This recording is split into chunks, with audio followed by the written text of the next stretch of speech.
O Senhor esteja convosco. Proclamação do Evangelho de Jesus Cristo, segundo Lucas. Naquele tempo, Jesus estava expulsando um demônio, mas alguns disseram: é por Beelzebu, o príncipe dos demônios, que ele expulsa os demônios. Outros, para tentar Jesus, pediam-lhe um sinal no céu. Mas, conhecendo seus pensamentos, Jesus lhes disse: todo reino dividido contra si mesmo será destruído, e cairá uma casa por cima da outra. Ora, se até Satanás está dividido contra si mesmo, como poderá sobreviver o seu reino? Vós dizeis que é por Beelzebu que eu expulso os demônios. Se é por meio de Beelzebu que eu expulso os demônios, vossos filhos os expulsam por meio de quem? Por isso, eles mesmos serão vossos juízes. Mas, se é pelo dedo de Deus que eu expulso os demônios, então chegou para vós o reino de Deus. Quando um homem forte e bem armado guarda a própria casa, seus bens estão seguros. Mas, quando chega um homem mais forte do que ele, vence-o, arranca-lhe a armadura na qual ele confiava e reparte o que roubou. Quem não está comigo, está contra mim, e quem não recolhe comigo, dispersa. Quando um espírito mau sai do homem, fica vagando em lugares desertos à procura de repouso. Não encontrando, ele diz: vou voltar para a minha casa de onde saí. Quando ele chega, encontra a casa varrida e arrumada. Então ele vai e traz consigo outros 7 espíritos piores do que ele. E entrando, instalam-se aí. No fim, esse homem fica em condição pior do que antes. Palavra da salvação.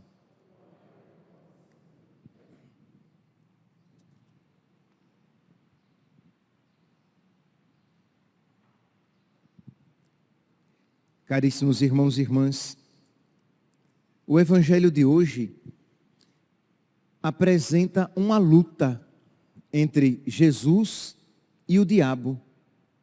E luta esta que acontece na nossa alma.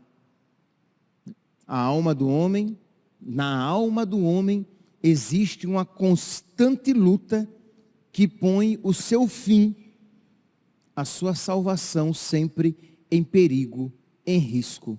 Pois bem, esta luta teve um final vitorioso da parte de Cristo por ocasião do nosso batismo. No nosso batismo, o diabo foi expulso, foi retirado, foi exorcizado da nossa alma. Nós somos libertos no nosso batismo.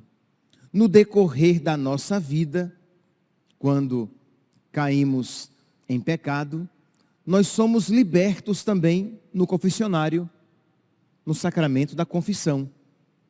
E isso normalmente nos agrada muito. Nós gostamos de ser libertos. Nós somos gratos a Deus quando somos libertos. Mas existe um perigo quando, não obstante libertos, embora libertos, permanecemos vazios. Diz aqui o texto evangélico: quando o espírito mau sai de um homem, fica vagando em lugares desertos, à procura de repouso. Não encontrando, ele diz: vou voltar para a minha casa de onde saí. Quando ele chega, encontra a casa varrida e arrumada.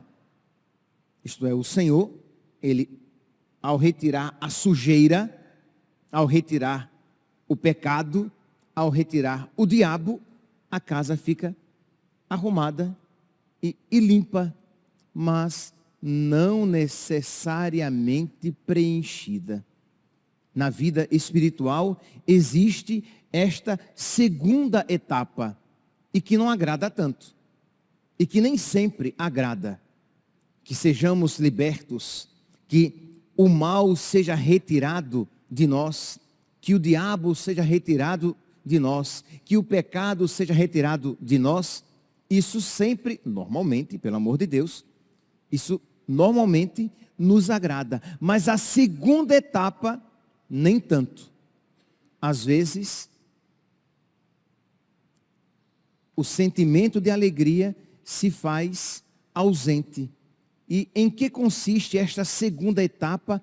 Preencher esta casa que foi purificada e que está arrumada. Preencher com a presença de um outro Senhor. Existe um trono no nosso coração, do qual o diabo foi retirado, mas no qual Jesus precisa estar sentado. Isto é, um outro que agora vai gerir a minha vida, que vai guiar o meu viver, que vai orientar todas as minhas escolhas, que vai não poucas vezes me desafiar, que vai me corrigir, que vai exigir coisas de mim, e isso não poucas vezes me incomoda. Vocês conhecem aquela expressão que eu já usei algumas vezes aqui, que o nosso Deus é o Deus da paz, que não nos deixa em paz. Então esta presença de Jesus dentro de nós é uma presença que às vezes, não poucas vezes, nos inquieta, porque nos chama a um progresso, a uma mudança de vida. E o que é que não poucas vezes acontece? Quando nós percebemos que esta presença é inquietante, quando percebemos que esta presença é exigente, nós preferimos ficar sozinhos, vazios, a ter esta presença no nosso coração. E não venha você me dizer, não, pá, de jeito nenhum. Isso acontece muito frequentemente. Infelizmente, nada de jeito nenhum. Infelizmente, isso acontece muitas vezes. Quando você abandona a vida de oração, por quê? Porque quando você para rezar, você para pensar a sua vida. E aí quando você pensa a sua vida à luz de Deus, quando você se encontra com Deus, ouvindo a voz da sua consciência, aquilo o inquieta e você vai pouco a pouco se afastando de Deus, abandonando a vida de oração. Eu já falei aqui a vocês o que eu ouvi uma vez de uma pessoa a quem eu encontrei uma vez, depois de muito tempo, encontrei essa pessoa e perguntei, fulano, como é que você está? Continua indo à igreja? Que eu sabia que era um neoconvertido. E essa pessoa disse, não, eu deixei de ir. E eu sabia que essa pessoa ia a uma igreja de um padre muito bom, lá em Maceió. E ele disse, eu deixei de ir à igreja. Eu perguntei, mas por quê? Padre fulano de tal é tão bom, uma liturgia tão bem celebrada, uma homilia tão bem preparada. Ah, mas eu ia e voltava pior ainda, com a cabeça cheia, com tantos questionamentos. Então ele preferiu abandonar, porque quando ele ia à igreja e escutava a palavra, e estava naquela assembleia celebrativa, aquilo o incomodava porque o chamava a uma vida nova, a abandonar os seus caprichos, os seus gostos, os seus apegos, e ele não estava disposto a tudo aquilo abandonar. Então preferiu, para não ser incomodado por Deus nem por ninguém, para não ter a sua vida questionada e os seus apegos sacrificados, para não sacrificar nada daquilo, preferiu abandonar Deus, afastar-se de Deus e afastar-se inclusive da vida de oração. Aqui eu dei um exemplo extremo, mas se você parar um pouquinho, talvez você perceba isso também na sua vida e no seu coração. Isto é uma casa vazia, uma casa que foi purificada, uma casa que foi arrumada. Por que é que é um fenômeno, infelizmente, tão frequente de pessoas que se confessam e caem, se confessam e caem? E aqui eu estou falando de pecados mortais, não estou falando apenas daquela confissão devocional, da confissão de pecados veniais, da confissão de imperfeições. Não, eu estou falando de pecados graves, pecados sérios, que a pessoa cai e confessa, isto é, confessa, então a casa é limpa, é purificada e arrumada. Mas como permanece vazia, ela é sempre uma presa fácil do diabo, que a faz cair novamente e vai tornando o seu arrependimento cada vez mais superficial. Porque se você frequentemente cai naquele pecado, o perigo é de que o seu arrependimento se torne cada vez menos profundo, mais superficial, menos frutífero, ao ponto de você duvidar até se está ou não arrependido. Precisamos, meus santos, preencher a nossa casa. Nós preenchemos a nossa casa com a nossa vida de oração, encontrando-nos com nosso Senhor cada vez mais, pedindo a Ele que nos conceda a graça de ser guiados cada vez mais por Ele, dizendo Senhor, dizendo e esforçando-se, colaborando com a graça de Deus para que isso se faça vida na sua vida. Senhor, eu não quero mais ter vontade própria, mas que a tua vontade reja a minha vida. Eu não quero, Senhor, ter os meus próprios pensamentos, mas eu quero que o teu pensamento esteja em mim. Eu não quero, Senhor, ter mais direito nenhum. Eu quero apenas que a tua vontade, que o teu querer sejam a regra primeira, motriz da minha vida. Ajuda-me, Senhor. Tu és o meu Senhor. Eu quero que tu te sentes no trono do meu coração.